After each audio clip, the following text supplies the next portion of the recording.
When a stock or a sector is under severe stress, you have to remember that it's not necessarily true that other people know something that you don't.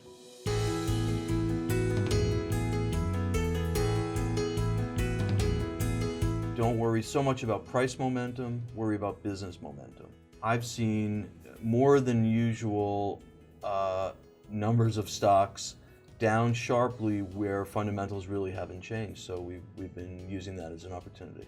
The goal of my long-short strategy is to protect capital in down markets, but not hedge away good markets, so to participate in good markets.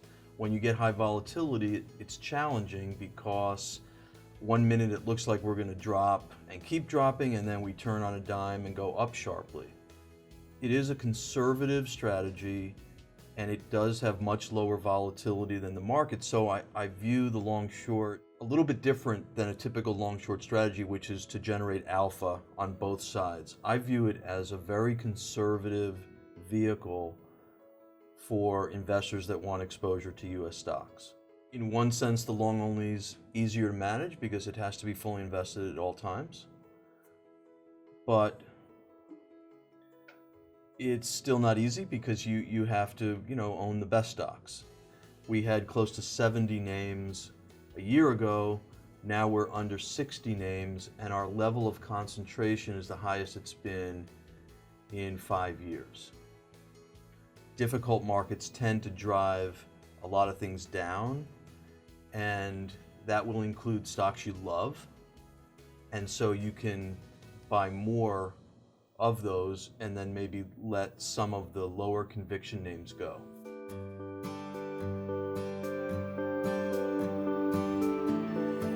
I tend to look at the portfolio as having 3 buckets. One would be defensive, one would be secular growth, like a Google that has a high multiple but is volatile but growing, and cyclical beta, like banks that have lower valuations, are also volatile but rely on market moves, or have higher beta.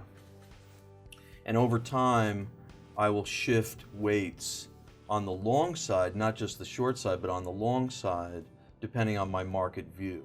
Clearly to me right now, the most important thing happening in the market is the strong action of cyclical beta. Many cyclical stocks that have been crushed last year have, lo and behold, done better this year. So I'm watching that very carefully, trying to gain more exposure where it's right. So for example, the banks to me are starting to act better but still behind. I always have a quality bias. So for me, I'll tend to own not risky banks, but more conservative banks. Those conservative banks will not do as well as the risky banks, but they'll do better than the overall market if we have a cyclical upturn. The pessimism these days is very high. In fact, on one measure, it reached the highest level since '08. And there are a lot of smart people who are negative, not just commentators on television and stocks act badly, but people that you would respect. I tend to be very positive, thinking that you have to own productive assets. Cash will kill you if you're investing for the long term, and stocks are productive assets. So bearishness is high, and I would be wary of that.